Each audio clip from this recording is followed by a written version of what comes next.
Hi friends, అందరికీ welcome back to our channel YR kitchen and vlogs. ఇవాల్టి video వచ్చి chicken curry అండి. Chicken curry చాలా ఈజీగా సింపుల్గా మసాలాలు ఏమి వేయకుండా ఎలా రెడీ చేసుకోవాలో ఈ వీడియోలో అయితే చూసేద్దాము. అందుకోసం నేను హాఫ్ కేజీ చికెన్ అయితే తీసుకున్నాను. అది నీట్గా వాష్ చేసేసి వాటర్ లేకుండా తీసేసిన తర్వాత బౌల్లో తీసుకున్నాను. ఇది మ్యారినేట్ చేసుకోవడం కోసము హాఫ్ స్పూన్ పసుపు, కొంచెం ఉప్పు కొంచెమే వేసుకోవాలండి, లేదంటే చికెన్ అంతా ఉప్పగా అయిపోతుంది. 1 స్పూన్ కారం వేసి కలుపుకుంటున్నాను. చికెన్ మసాలా కూడా కొంచెం వేసుకుంటే బాగుంటుంది, ఎందుకంటే ఇది మసాలా ఫ్లేవర్ వస్తుంది కదా. ఈ మసాలా ఫ్లేవర్స్ అన్నీ చికెన్కి పట్టుకొని మంచిగా స్మెల్ వస్తుంది, నీచు వాసన లేకుండా ఉంటుంది. ఇవన్నీ నీట్గా కలిసేదాకా కలుపుకోవాలి. ఇలా నీట్గా కలిపేసుకొని ఒక హాఫ్ అన్ అవర్ పక్కన పెట్టుకోవాలి. అట్లీస్ట్ 15 మినిట్స్ అయినా పక్కన పెట్టుకోవాలి. అందుకే ముందు ఇది రెడీ చేసి పక్కన పెట్టేసుకుంటే మనం మసాలాలు రెడీ చేసుకునే లోపు ఇదైతే నానుతుంది. ఇది పక్కన పెట్టేసుకున్న తర్వాత చూస్తున్నారు కదా, ఇలా నీట్గా కలిపేసుకొని పక్కన పెట్టేసుకున్న తర్వాత ఇందులోకి మసాలాల కోసం ఒక 4 వెల్లుల్లిపాయలు, చిన్నవండి అందుకే 4 తీసుకున్నాను. 4 వెల్లుల్లిపాయలు, ఒక 2 ఇంచుల అల్లము, ఒక 2 ఆనియన్స్, 3 టమోటాసు, 3 టమోటాలు తీసుకున్నాను, ఒక పచ్చిమిర్చి తీసుకున్నాను. ఈ పచ్చిమిర్చి, వెల్లుల్లిపాయలు, ఉల్లిపాయలు, అల్లము ఇవన్నీ నీట్గా వాష్ చేసుకున్న తర్వాత గ్రైండ్ చేసేసుకుంటాను పేస్ట్ లాగా. టమోటాలు మాత్రం కట్ చేసుకొని పక్కన పెట్టుకుంటాను. చూస్తున్నారు కదా, ఇవన్నీ ఇలా మిక్సీ జార్లో వేసేసుకొని మూత పెట్టుకొని గ్రైండ్ చేసేసుకుంటున్నాను.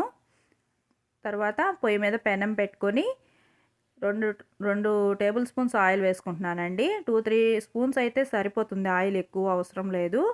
కాస్త బిర్యానీ ఆకు, మరాఠీ మొగ్గ, లవంగాలు, దాల్చిన చెక్క వేసుకొని వేగిన తర్వాత ఇలా గ్రైండ్ చేసుకున్న పేస్ట్ అంతా అందులో వేసి బాగా వేయించుకోవాలి.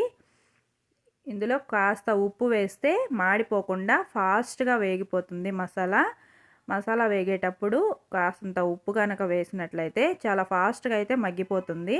ఇది మీడియం ఫ్లేమ్లో పెట్టేసి మూత పెట్టేస్తున్నాను. చూస్తున్నారు కదా, 1 నిమిషానికి ఎలా చాలా ఫాస్ట్గా అయితే వేగిపోతుంది. ఈ విధంగా అల్లం పేస్ట్ అంతా బాగా వేగిన తర్వాత ఇందులో టమోటా ముక్కలు కూడా వేసుకొని బాగా కలిపి మూత పెట్టుకొని మగ్గించుకోవాలి. సిమ్ అండ్ మీడియం ఫ్లేమ్లోనే పెట్టుకోవాలండి, లేదంటే మసాలా మాడిపోతుంది. కొంచెం మగ్గిన తర్వాత ఇలా కలుపుకోవాలి. చూస్తున్నారు కదా, టమోటా ముక్కలన్నీ బాగా మెత్తగా అయిపోవాలి. మెత్తగా అయిపోయే వరకు వేయించుకోవాలి. తర్వాత ఇందులో కొంచెము కరివేపాకు వేస్తున్నాను. కరివేపాకు ఫ్లేవర్ బాగుంటుంది. తర్వాత కొంచెం కొత్తిమీర కూడా వేస్తున్నాను. ఈ కరివేపాకు, కొత్తిమీర ఫస్టే వేసుకుంటే ఓవర్ కుక్ అయిపోయి అస్సలు బాగోదండి. ఇప్పుడు కనుక వేసుకుంటే కర్రీకి మంచిగా వీటి స్మెల్ పట్టుకొని మంచి స్మెల్ అయితే వస్తుంది. ఈ వీడియో ఇక్కడ వరకు చూసిన వాళ్ళకి ఒక స్మాల్ రిక్వెస్ట్ అండి, స్కిప్ చేయకుండా చివరి వరకు చూడండి. నచ్చితే లైక్ చేయండి. కొత్త వాళ్ళు ఎవరైనా చూస్తున్నట్లయితే ఛానల్ని సబ్స్క్రైబ్ చేసుకోండి. ఛానల్లో ఇంకా మంచి వీడియోస్ ఉన్నాయి, ఒకసారి వాచ్ చేయండి. ఇక వీడియోలోకి వెళ్ళిపోదాం. చూస్తున్నారా, చికెన్ కూడా కలిపి పెట్టుకున్న చికెన్ కూడా వేసేసి ఇలా మూత పెట్టకుండా, వాటర్ వేయకుండా మీడియం టు సిమ్ ఫ్లేమ్లో అడ్జస్ట్ చేసుకుంటూ నీట్గా కలుపుకోవాలి. చికెన్లో నుంచి చాలా వాటర్ వస్తుంది కదా, అదంతా ఇలా మసాలాకు పట్టుకునే వరకు ఇలా నీట్గా కలుపుకుంటూ ఉండాలి. మూత పెడితే ఎక్కువ వాటర్ వచ్చేస్తుంది, తడి అట్లాగే ఉండిపోతుంది. అందుకని మూత పెట్టకుండా హై టు మీడియం ఫ్లేమ్లో కానీ, మీడియం టు సిమ్ ఫ్లేమ్లో కానీ అడ్జస్ట్ చేసుకుంటూ ఇలా కలుపుకున్న తర్వాత ఒక 2 మినిట్స్ కలిపిన తర్వాత మూత పెట్టుకొని 1 మినిట్ మగ్గనిచ్చుకుంటే సరిపోతుంది.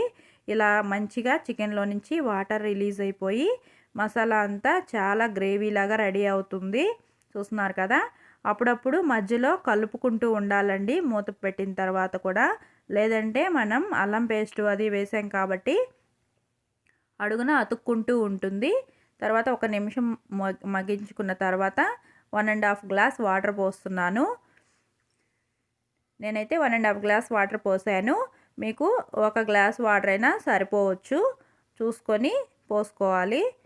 తర్వాత ఇలాగా నీట్గా కలుపుకున్న తర్వాత మూత పెట్టుకొని మగ్గించుకోవాలి. ఒక 2 మినిట్స్ తర్వాత మళ్ళీ తీసి మళ్ళీ కలుపుకొని మళ్ళీ మూత పెట్టుకొని ఉడికించుకోవాలి. చూస్తున్నారు కదా, ఒక 5 మినిట్స్ అలా ఉడికించిన తర్వాత కర్రీ అయితే ఇలా రెడీ అయింది. మీ చికెన్ అయితే ఆల్మోస్ట్ ఉడికిపోయి ఉంటుంది.